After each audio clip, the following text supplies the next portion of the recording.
Assalamu alaikum wa rahmatullahi wa barakatuh. Welcome to IBN's 20th anniversary Doctor in the House. I am your host today, Dr. Nadia Brafit Swamad from Health Express Doctors Limited in Cunupia. Today I have with me my guest is actually my sister, Razia Brafit, who is also a managing director of Brafit Manufacturing and Trading. So today our topic is again preventative medicine, talking on the topic of diabetes. Welcome, Razia. Hi, Assalamu alaikum wa rahmatullahi wa barakatuh. Thank you to the IBN staff for having me. Thank you to Dr. Nadia for having me here. And thank you to the audience for allowing me into your homes today. So, concerning diabetes, someone may ask the question, why do we keep talking about diabetes? The reason is that the complications of diabetes are so severe that if we get patients to understand what they can do to help control the diabetes, they can prevent some significant, serious, life-changing complications from happening in their lives. Sometimes when we listen to a program, it can be a lot of information being shared in a short space of time. So oftentimes if someone hears the information at different points in time from different conversations, they may understand different aspects at different times. But overall, hearing it repeatedly, you can have a better comprehension, a better understanding on the topic. Do you agree, Razia? I absolutely agree. Diabetes is a topic that should be discussed in great detail.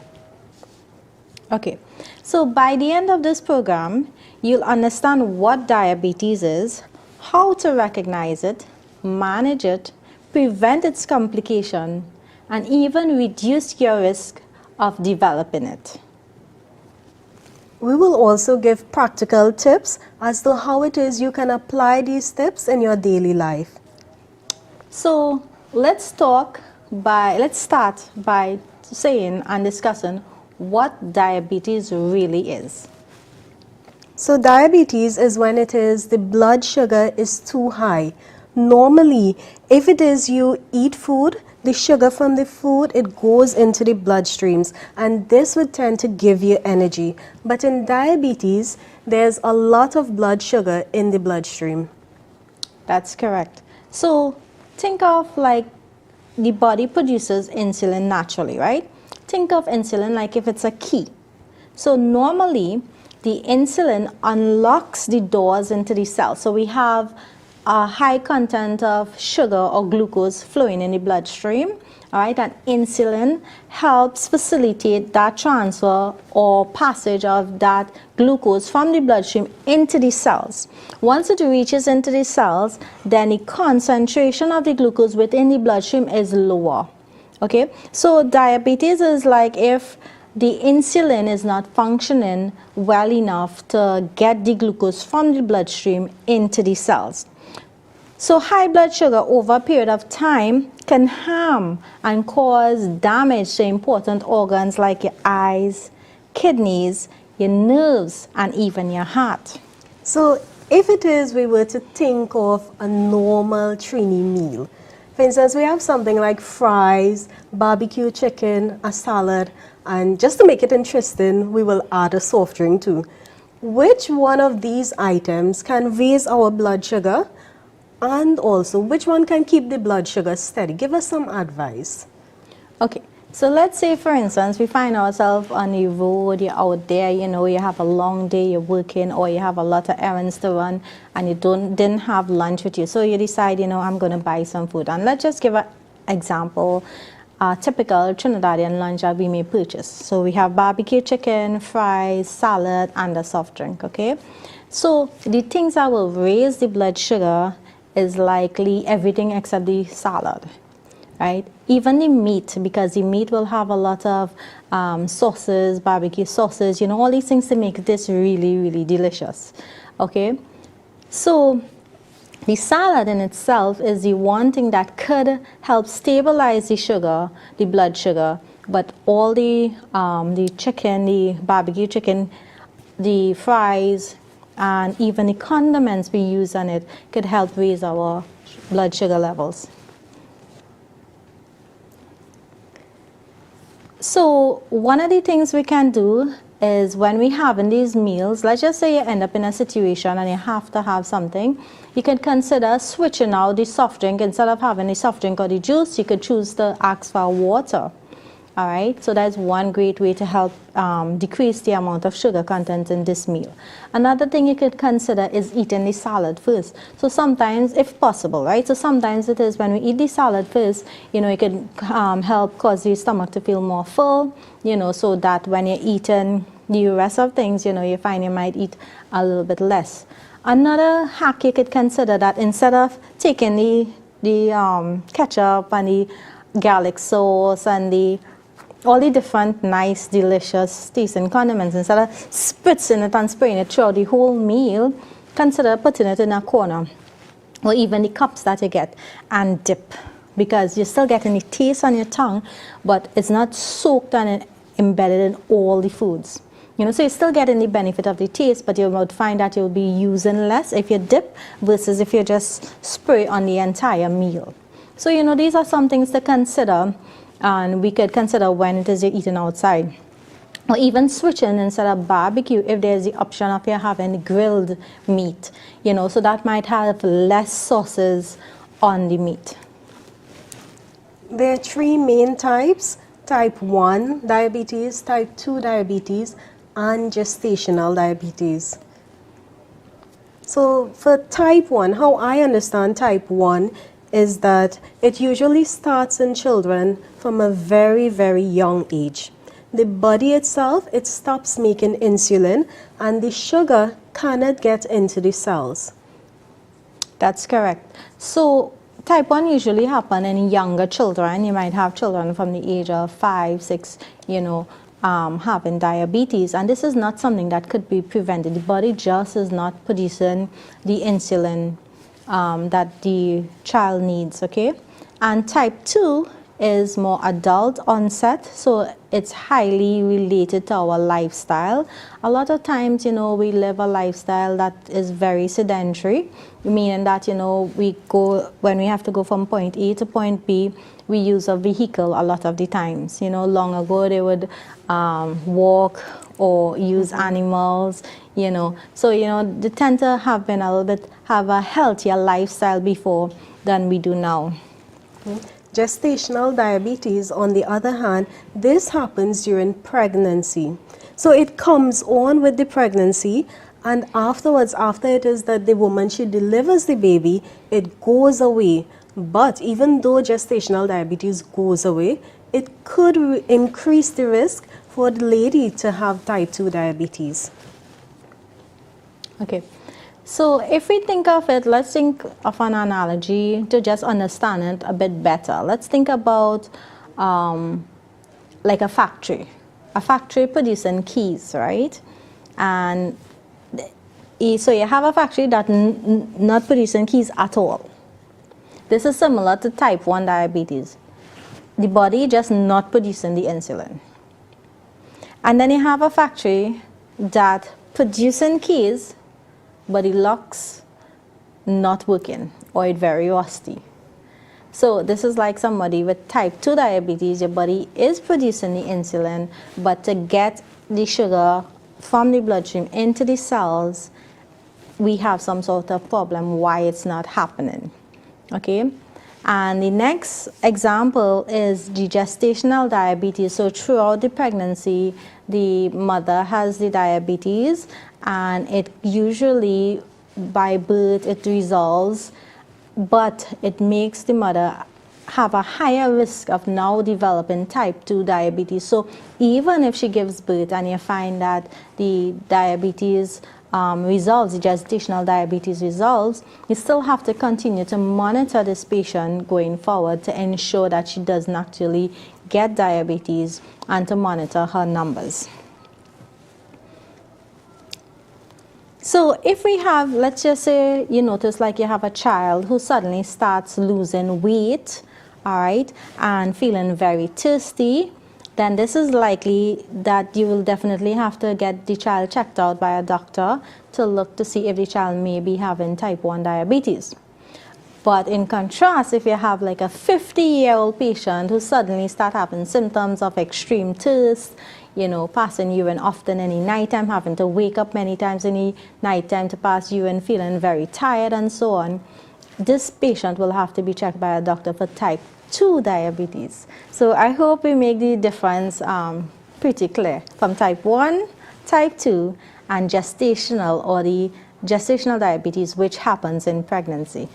So to reiterate, Dr. Nadia, is it that someone who has type 1 diabetes, we would more see it in children, for instance, like a person who is 10 years old, a child?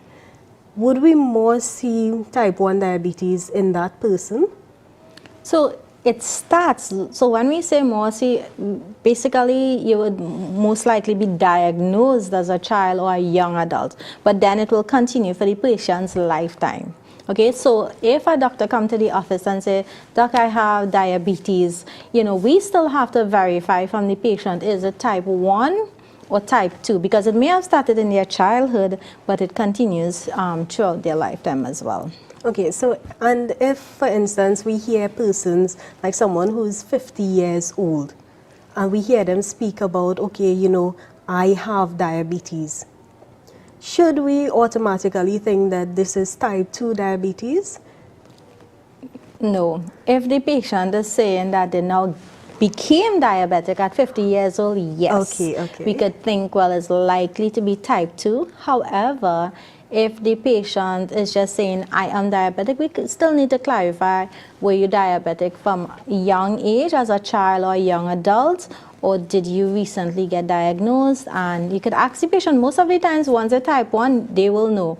Or you can ask them, when you were diagnosed, did you have to start using insulin immediately? So a few questions and details could verify which one of the diabetes it is. Okay, so even if someone is 50 years old and say I am diabetic, it still need to differentiate, is it type 1 or type 2? Are they insulin dependent? So type 1 diabetics tend to be insulin dependent because the body just not producing the insulin that the body needs. So they have to use insulin as well.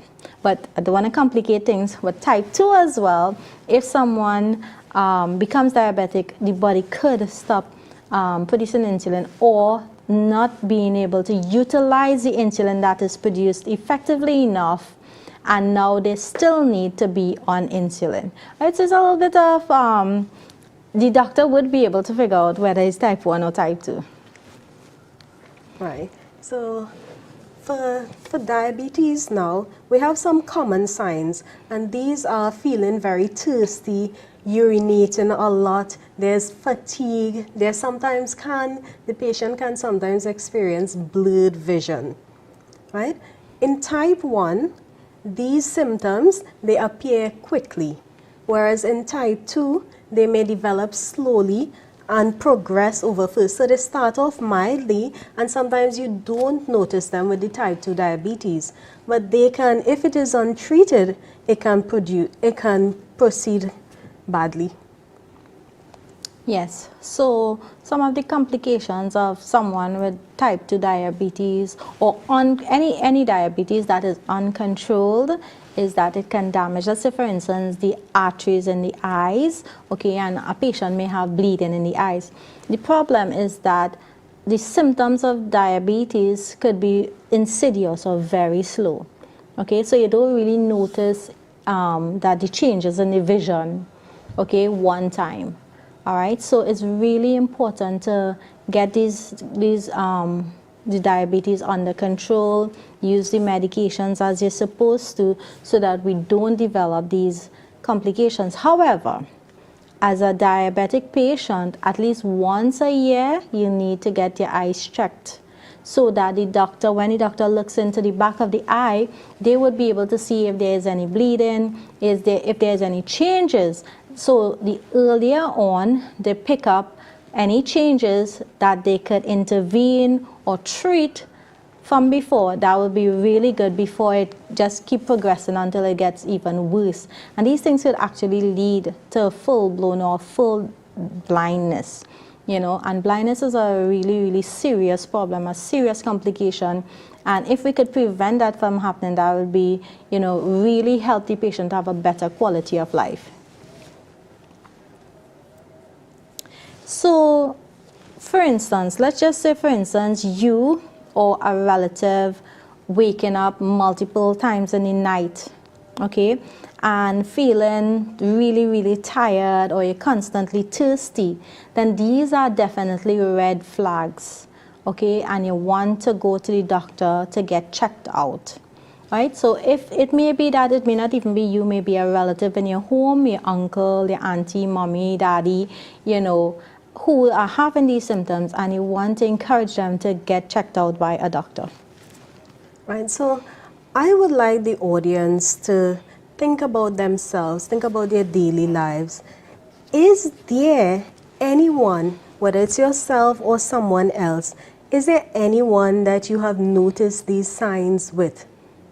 And this is for the audience to think on. Yes. So again, if you notice any of these sort of changes in a relative, definitely encourage them to get checked out. Some relatives or some people may think that it's not that bad, I could cope with it, it's not really affecting me that much, but it's not necessarily how the person feels. How the person feels is very important, yes, but we do not want to dismiss symptoms or things that the patient may find, well, I could cope with it, it's not that much of a big deal.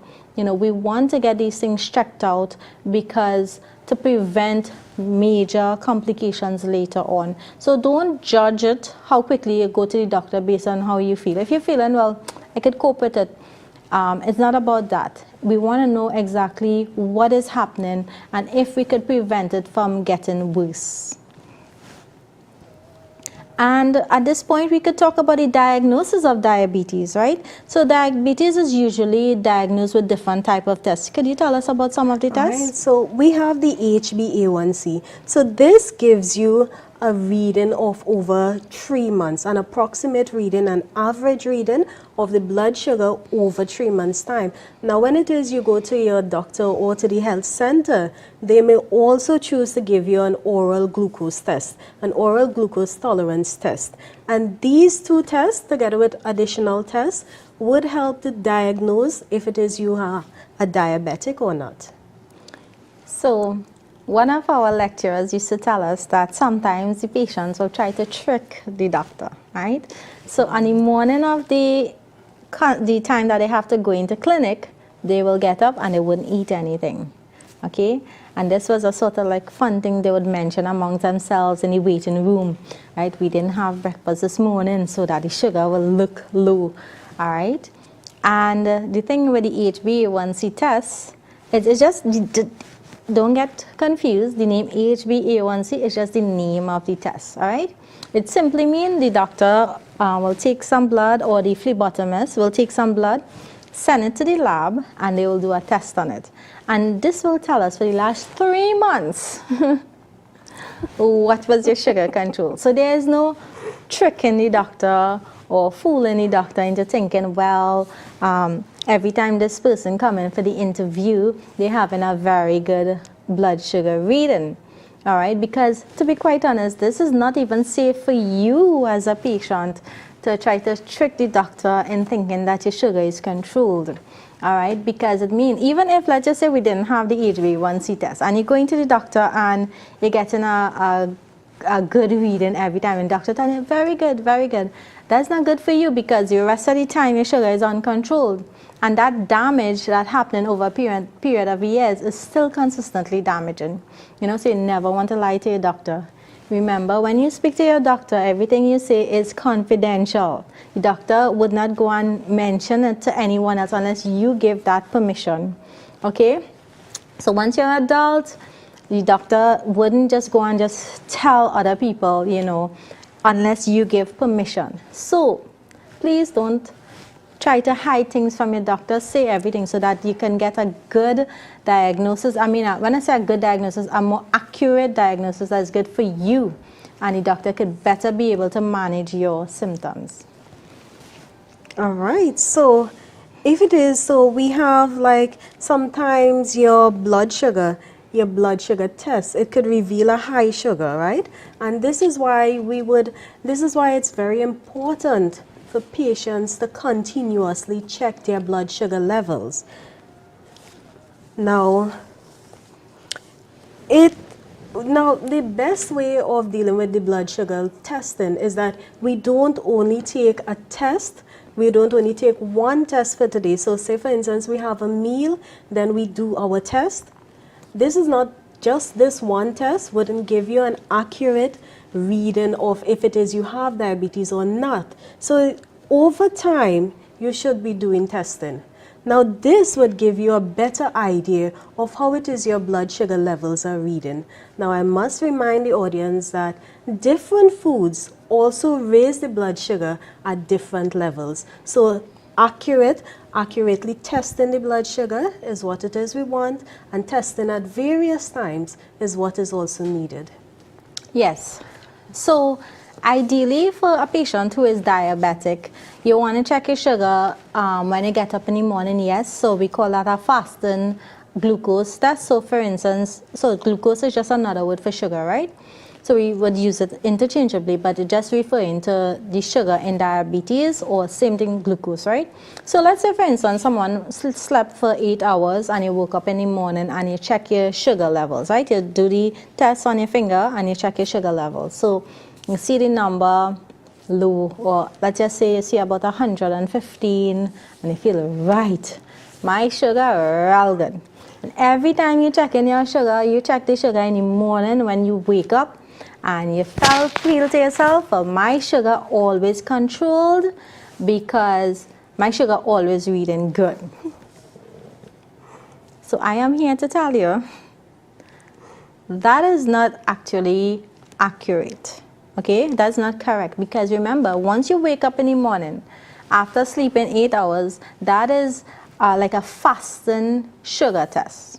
Okay, so that's, you don't want to check your sugar only once for the day and then make that as the point or the reference for all the time. Okay, now you need, when you have breakfast, 2 hours after, you check your sugar again. You have lunch, 2 hours after, you check the sugar again.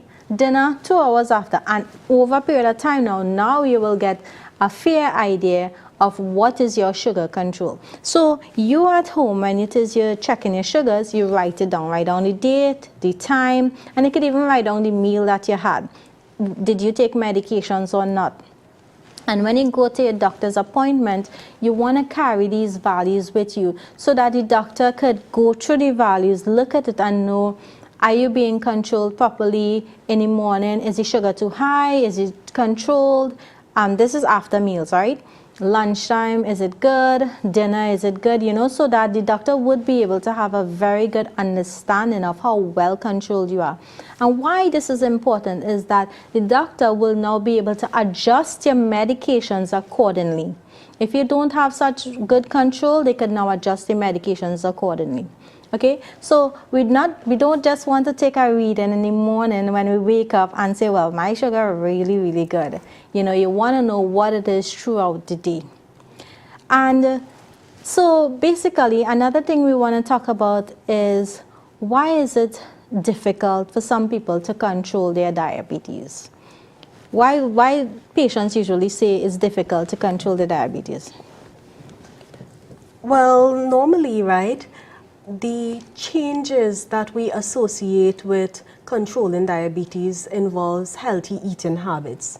We also need to implement medication and a healthy amount of exercise in our bodies, right? Medication itself would help the body with the insulin, right? And of course, exercise. Very, very important. Right. So the medication does help control the diabetes by controlling the amount of sugar, the sugar concentration that is in the bloodstream. Okay, so this is why it's important for us to use the medication as we're supposed to.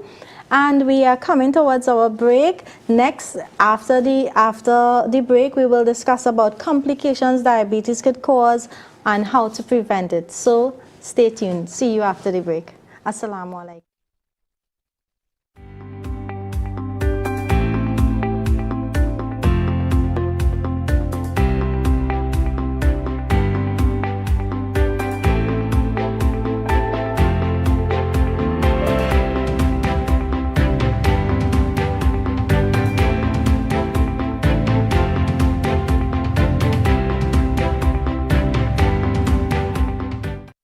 Never too early, never too late to recharge and hydrate. Get your daily dose the right way. Grab our oasis, now why wait? Never too early, never too late to recharge and hydrate. Get your daily dose the right way. Grab our oasis, now why wait? The greatest, the safest oasis for sure. Oasis, it's purer than pure.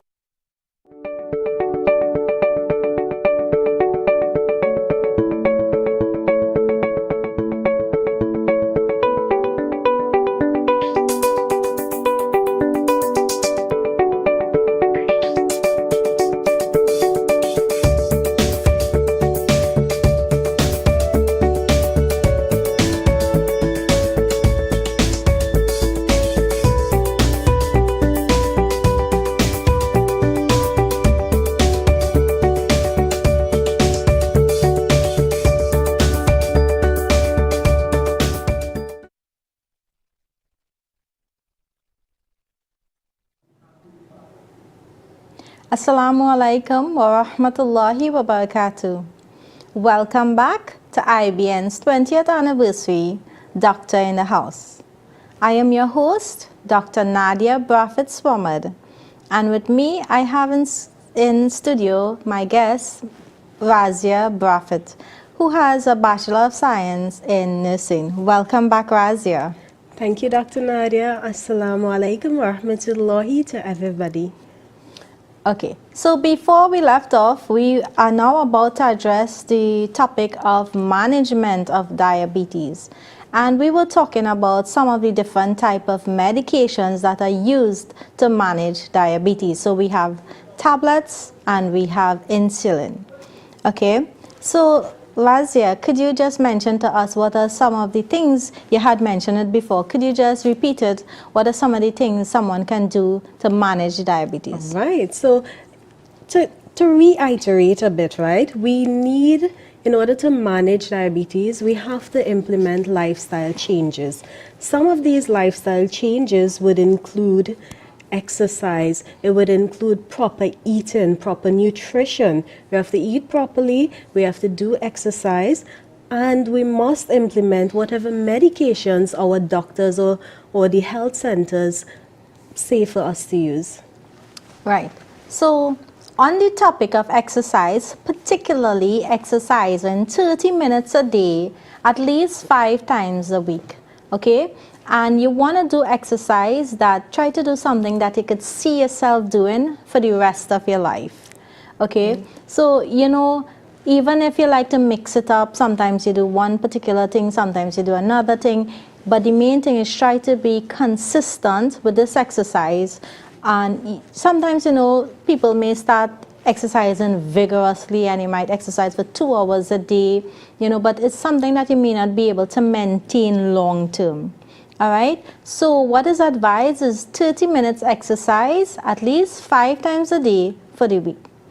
When it comes to healthy eating habits, you know, you can get assistance with this by visiting a dietitian, okay, or a nutritionist, but basically you want to have balanced, healthy meals so that when we eat our foods, it is a source of nutrition and benefit. You want to also enjoy your meals, yes, but we want to make sure that we find that balance that with nutrition and decrease the levels of harm that could be caused to our bodies. For instance, let's just take an example of eating foods that could raise your sugar to a very, or your glucose levels in your blood to a very high level, right? So by having a nutritional meal or a healthy meal, we could help minimize this by, for instance, eating more salads, you know, switching out the sugary drinks for water. Okay, is there any other tips you want to advise concerning healthy eating? Well, I would like to advise persons that if it is we're looking at salads, our salads do not need to be boring. We can't just decide that, okay, every day we're going to have just cucumbers. Or you know what, for this entire month we have tomatoes. Make it fun.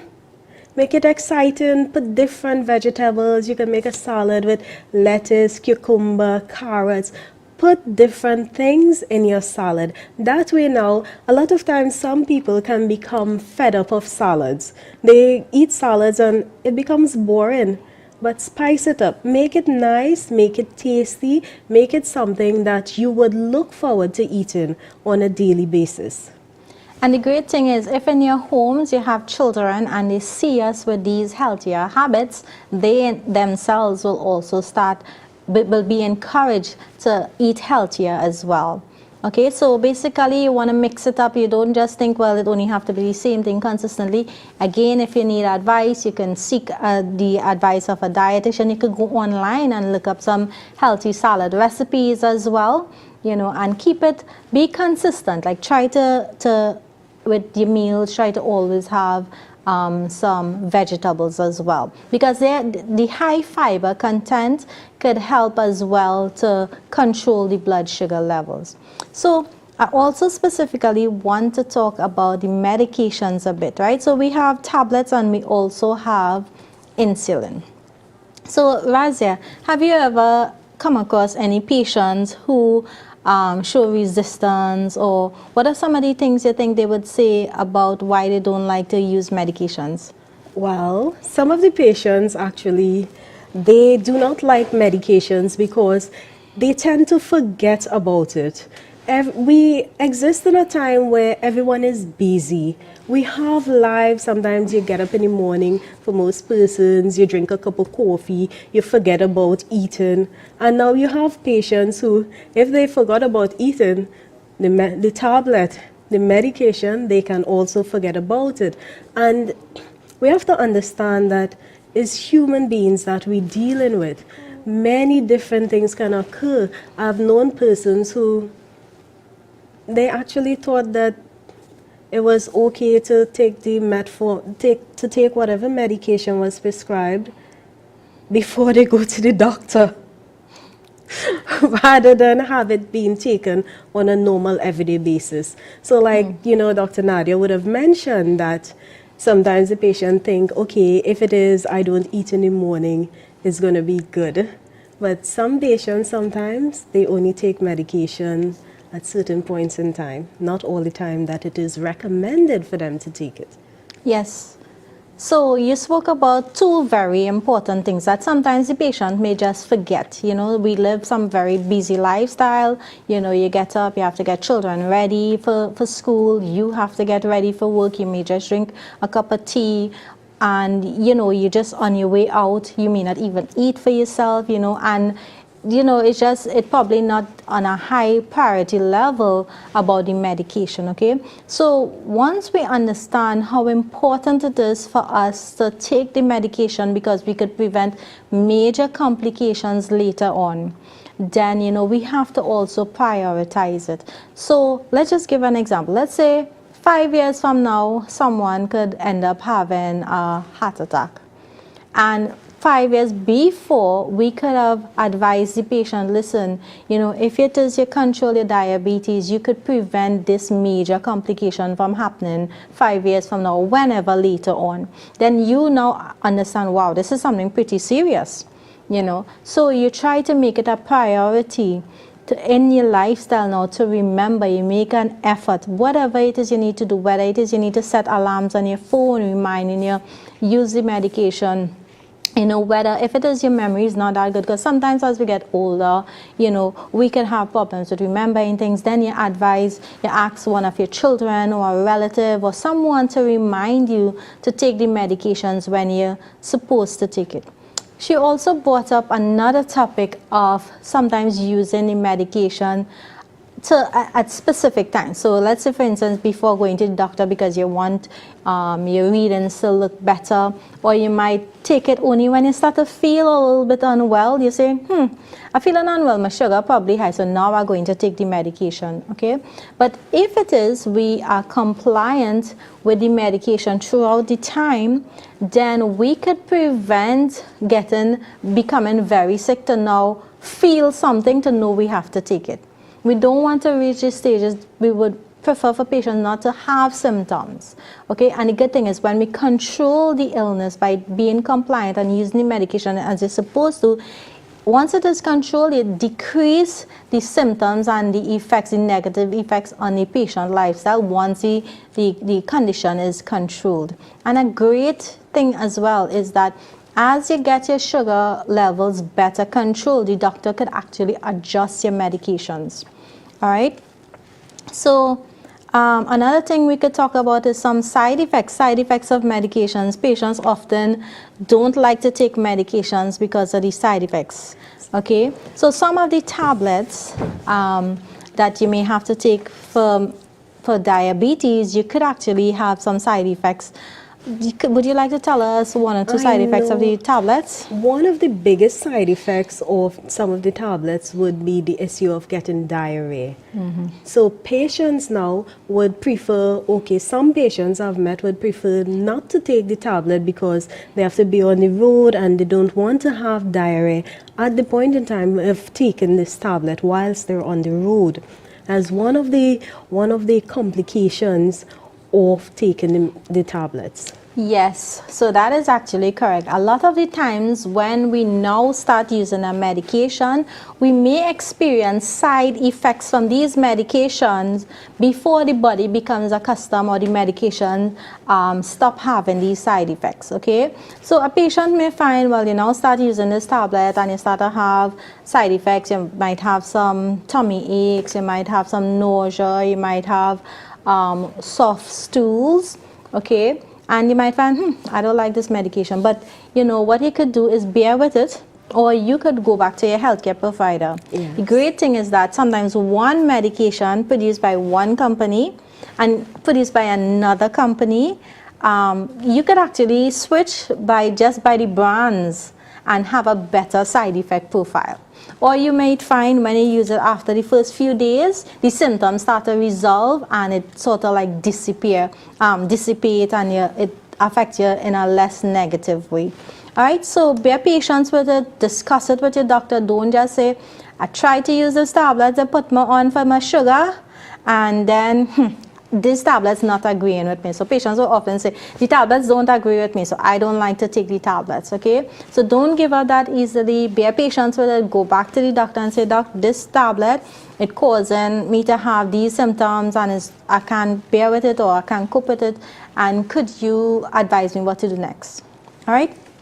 The next important thing I want to talk about is insulin.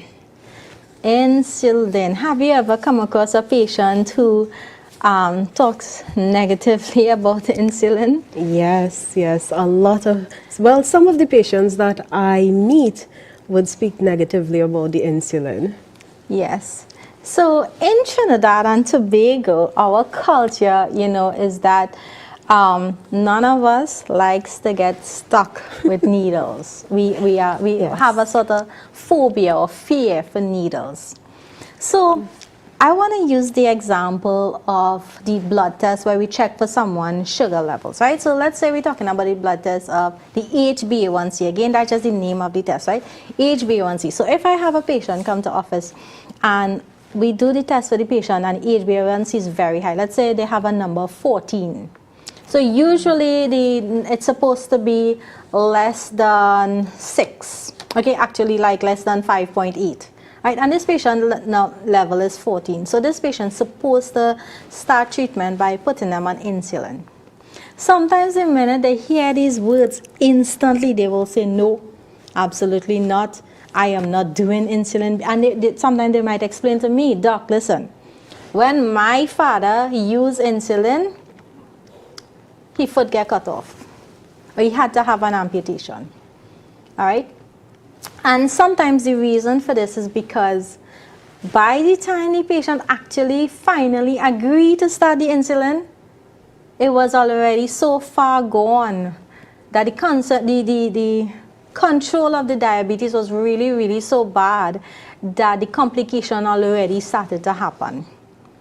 All right, so I just want to take this moment and talk about the insulin, okay? So the patient may associate the insulin with the illness. You understand? They would say, well, when the patient started to use the insulin, they went blind. Or when the patient started to use the insulin, they had a stroke or they had complications. So sometimes the patients, when they talk to me, will associate the insulin with a major complication. And that is not actually correct. It just time-wise, it happened like that, you know. But the complication was already happening because the illness, the diabetes was not controlled. But if we start the insulin in the correct timing from way before, when the numbers already is telling us, listen, this HbA1c is so high, we use the insulin to bring down the HbA1c to get you better controlled. Okay, so sometimes, you know, the reason we fear the insulin is because you don't want to get stuck. You don't want to keep getting, you know, we say getting choke, you know. Nobody likes to get stuck with the needles, and this is also another reason why people tend to don't like to check the sugar multiple times a day. So if of all the times of the day you want to check your sugar, somebody will choose the time when you wake up in the morning, because there's the time the reading tend to be best because you was sleeping for the most of the time. And also, if you only have to choose one, this is when somebody will want to choose it, right? Well, I'm not saying this is the best time. Please understand that. What I'm saying is that I am associating the fear with being stuck is one of the reasons why people don't like to check their sugar levels as we're supposed to, which is 2 hours after the meal. Right? Checking it in the morning is good, but it really is supposed to be checked 2 hours after the meal as well. And just as you don't like to be stuck to check your sugar levels, similarly to use insulin, people will be like, I don't like to get shook up, you know, I don't like to use the insulin. So I would choose, the patient might say no, they don't want to. And sometimes it's a little bit difficult to convince them. So I am hoping that I can change your understanding of it. Now the needles that is used for the insulin is very, very, very tiny needles. You know, it's really, really not that, it's just in our mind, we have this real big phobia for needle. I mean, it hurts, it hurts. Anytime you get sick with a needle, you know, it's not nothing you're feeling something. But the great thing is that the needles designed with insulin is very, very, very tiny. So don't just say no. Give it a try. See, even if you want, when you go to the doctor and the doctor tell you, listen, you need to be on insulin, you could actually, you know, keep your mind open. All right, and you can actually try it and see how it is. And where the locations where you put in the needle, you know, and if you really try it, it's not that extremely bad as you would have thought from, you know, from all these fears that we have. So, I wanted to ask a question though. You know, for persons who have like long-term issues with diabetes, you know, sometimes they can have like tingling in the hands and stuff. But what are some of the other issues we could look at for a patient who having these long-term diabetes? Great. So oftentimes you might have patients complain that, you know, doc, I'm having this numbness, this burning, this pain, this choking sensation, the junjuni. Sometimes, you know, they will use the term junjuni in the fingers and the toes and the feet, okay? And this is because over a period of time, the uncontrolled diabetes and the uncontrolled sugar or glucose that is circulating in the bloodstream is actually causing damage to the nerves, right, in the feet. So a patient might, over a period of time, and again, saying these things don't happen suddenly, like very quickly. It comes on slowly. It's an insidious onset, slow, slow, slow. So you don't really notice the changes, right? So the feelings in the nerves at the feet could be lost, right? So that sometimes a patient may be walking and they're not even feeling properly below their feet.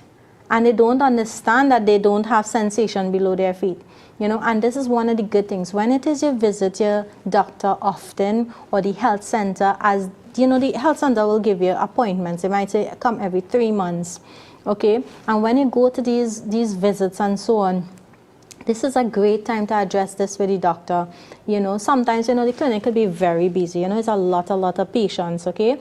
And you now could take this opportunity to say, doc, I find like below my foot, I don't have that much sensation, And you now have to, one of the things you want to do for somebody who have diabetes, or if not for you, for a relative like your mom, your dad, your elderly grandparents, sometimes they may not be able to do this, right? So if you could help them with it, this is something very important. Every single night before they go to sleep, check below the foot.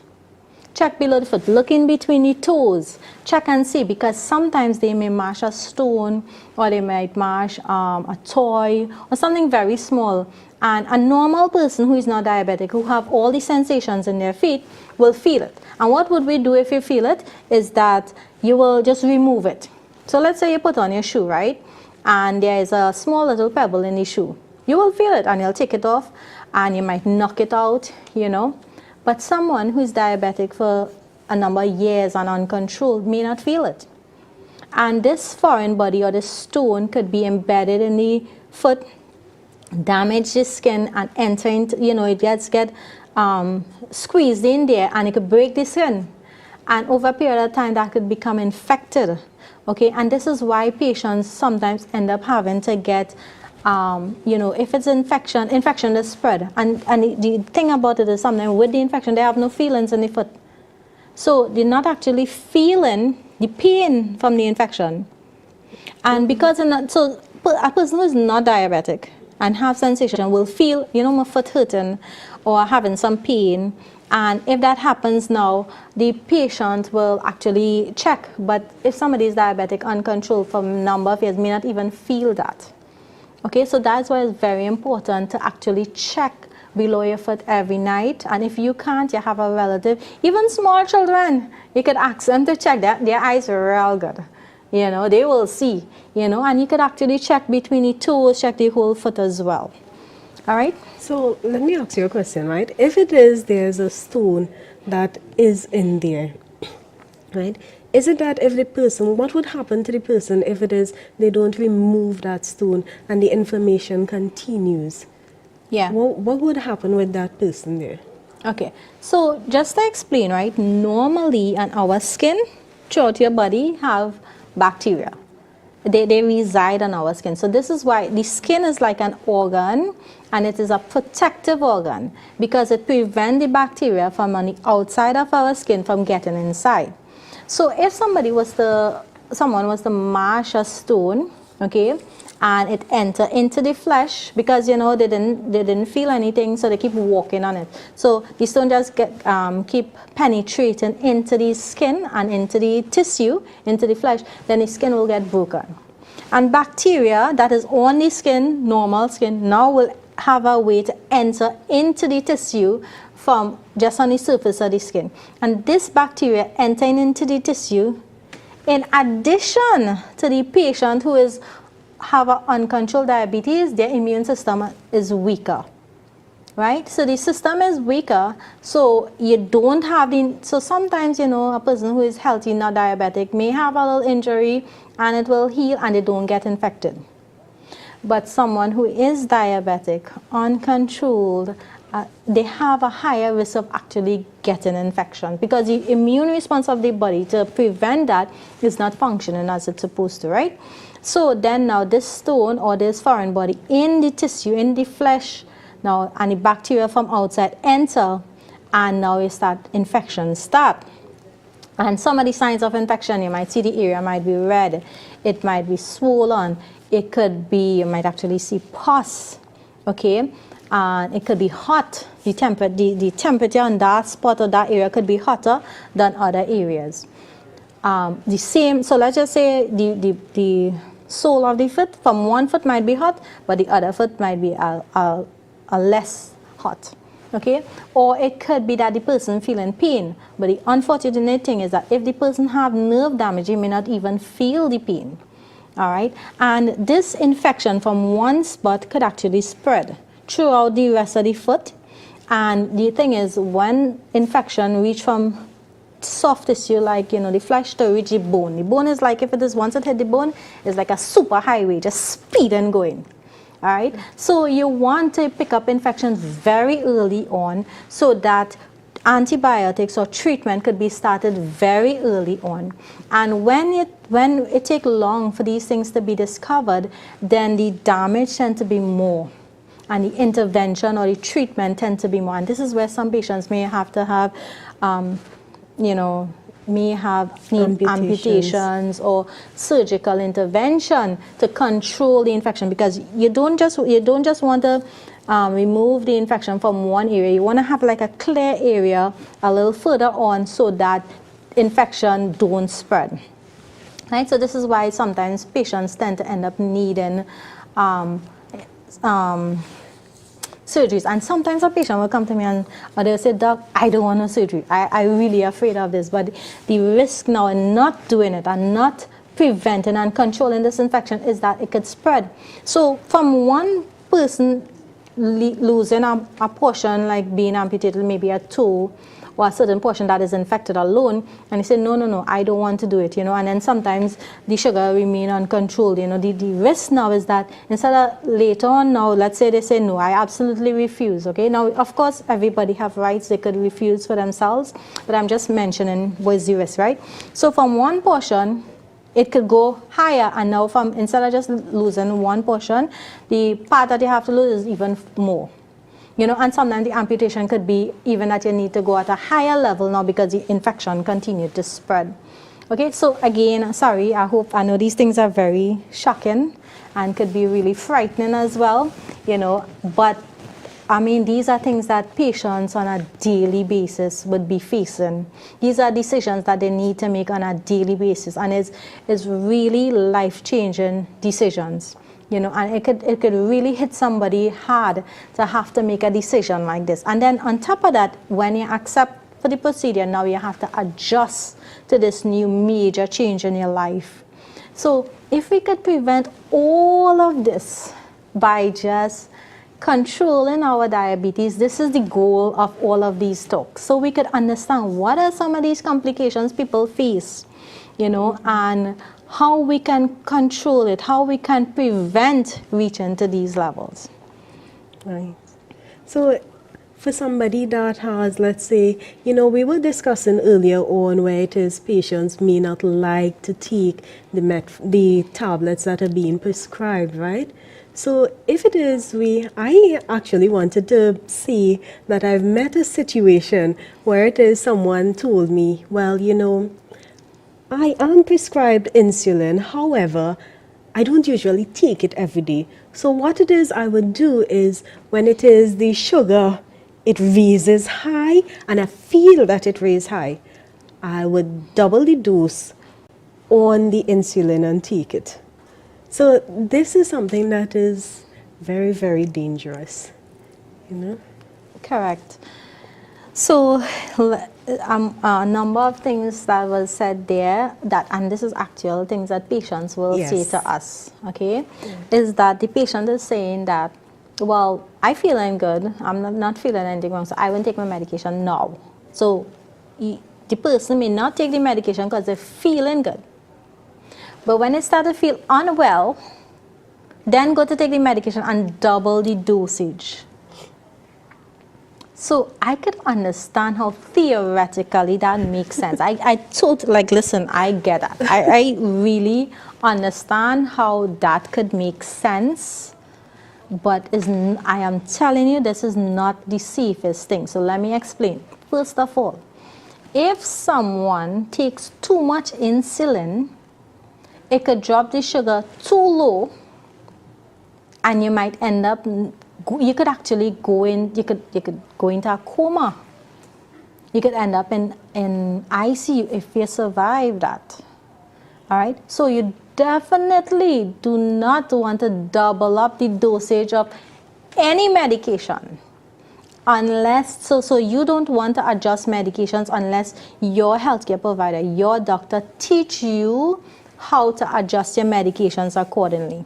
Right? So never double your medication. Make sure every single thing that you're doing when it comes to medication, make sure it is under the guidance and the instructions of your doctor or your healthcare provider. Don't assume things, because if you go and double, so sometimes a patient forget to take a dosage and they go and double it later on, it could cause some really serious issues for yourself.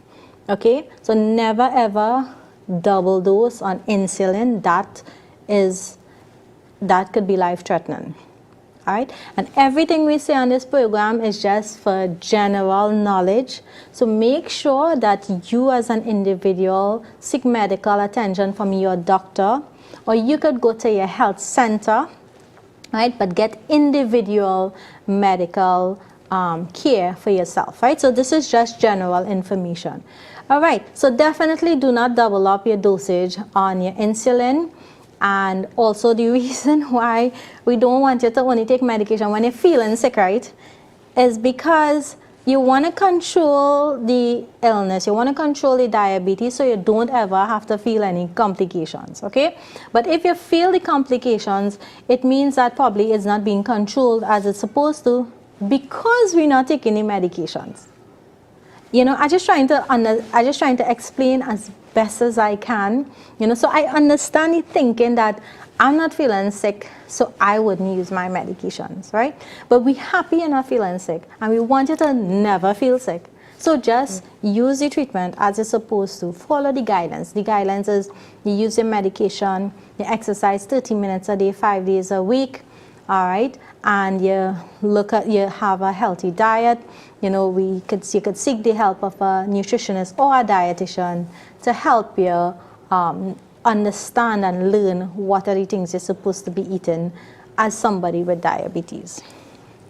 Now, as Dr. Nadia said there, one of the things I would like to ask the audience at home is, after we've heard Dr. Nadia speak, what is something that we can start, just a tiny change that we can start that would help us in preventing diabetes? Or if at the point in time, if we have diabetes, what would help us to maintain that to maintain low levels for our blood sugars? Right? And this is something that we should think on, because change doesn't come just so. And in order for us to become healthier, we have to take it in tiny steps. Don't think that we can just suddenly one day wake up and do everything all at once. Change would come with time, and we need to build and build and build upon change. Yes, so we can actually start small, right? When I say start small, in fact, whether somebody have diabetes or not, we can consider as well to make lifestyle changes, because even if we do not have diabetes, we want to prevent getting diabetes, right? So we could start small by, for instance, let's say doing a 30 minutes exercise 5 times, once a day, 5 times a week, okay? So let's say you choose walking, all right? Even if you have a treadmill, you're walking outside, whatever activities, you have a stationary bike, 30 minutes a day. Now, the great thing about these things is if you have children in the home, now we have to be really, really, really concerned about our children, because what our children see us do is what they would likely do. The diets, what we eat is what they would likely eat, okay? And we have to remember that we care about ourselves, yes. Alhamdulillah, you want to take good care of yourself, but you want your children to be okay. You don't want your children to reach 21 years old and getting diabetes because we ourselves had poor lifestyle habits. Okay, so you really want to be concerned about the children as well, and we want to set good examples for them by having healthy lifestyle habits, exercising 30 minutes a day, 5 days a week. Bring them, say, come, let us do so and so. You know, encourage them into it. Even going outside and playing is really good. You know, and showing them, pointing out to them, look, you know, mommy eating a salad with her meal, you should eat a salad too, you know, encourage them. And because when we inculcate these healthy habits, they will know, it become like a part of their lives, just as if every day we eating doubles and soft drinks and fried foods. We eating this, and this is what our children eat, because they're not going outside and earning money and buying it for themselves. This is what we provide for them. Okay, so if we start doing changes, they as well will start will pick up on these changes, right? So simple things like introducing, instead of having a lot of soft drinks and juices, buying it, we could actually switch it out for water. You could even dilute it half to half, right, and start changing up their taste buds so that they will now adjust to these new changes in the drinks that we have, and this will decrease the amount of sugar that we have in our diets, right? So to summarize, diabetes is basically how your body handles the sugar, all right? And we want to understand, in this topic, we address the types of diabetes, we address about how it's diagnosed, managing and preventing it for people who don't have it so that we could stay healthy, all right? So is there anything else you want to add before we close off? Not at this time. Okay. So everybody, I hope this program brought some insights to some things, and feel free to talk about it to a relative or a friend who you think it may be beneficial to. And thanks for watching, and stay healthy. Jazakallah for having us in your homes. Assalamu alaikum wa rahmatullahi wa barakatuh.